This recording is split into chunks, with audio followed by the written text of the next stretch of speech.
Thank you, Mr. Speaker, and I thank the gentlewoman from District of Columbia for yielding time to me so that I could speak about the catastrophe that we had in Colorado 2.5 weeks ago. Some portions of our state receive more rain in 3 days than we get in a year and a half. And that amounted to tremendous flooding. Some people say it's a 200-year flood, others say it's a 500-year flood, but it damaged canyons, homes, businesses, roads up and down the Front Range of Colorado. So our delegation has come together. There's some controversy as to the origins of this funding and whether or not the Republicans from Colorado supported this assistance for highways. That's in the past. We are together today because our state needs the assistance. We rise to ask for quick passage of House Resolution 3174, which will enable Colorado to quickly begin the process of rebuilding our damaged infrastructure. Almost 19,000 homes and businesses across Colorado were damaged or destroyed. I had friends, neighbors, and family affected by this storm.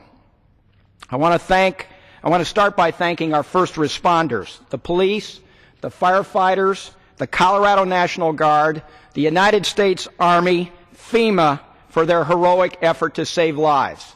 So individuals, volunteers, charities, state, local, and federal government responded as one to help the people of the state of Colorado. I witnessed firsthand with Mr. Gardner, Mr. Polis, and our senators and governor, the National Guard rescuing a stranded family.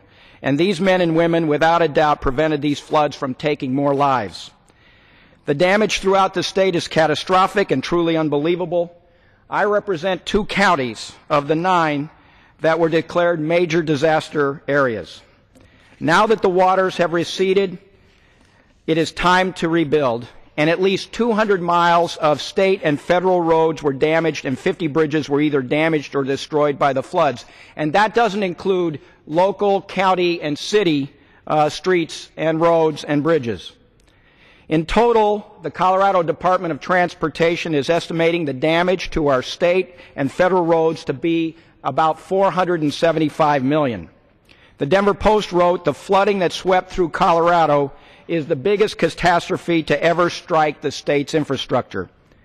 Current law restricts funds from this account to $100 million per state per incident. We know the damage to roads, bridges, and infrastructure in our state will well exceed that $100 million. I'm proud to be a co-sponsor of H.R. 3174 with my friends in the Colorado delegation to make sure Colorado has the resources we need to rebuild. If I might have 30 more seconds, I'd ask the gentlewoman from D.C. I yield the gentleman another minute. Thank you. The gentleman is recognized for additional minute. This bill does not cost a dollar. It simply allows the Secretary of Transportation the flexibility needed for Colorado and other communities impacted by severe weather events this year to rebuild our roads and bridges. I'm asking all my colleagues to join in supporting H.R. 3174 and help us in Colorado rebuild.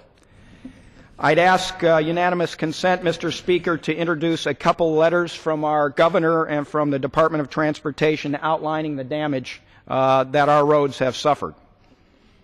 Without objection, so ordered.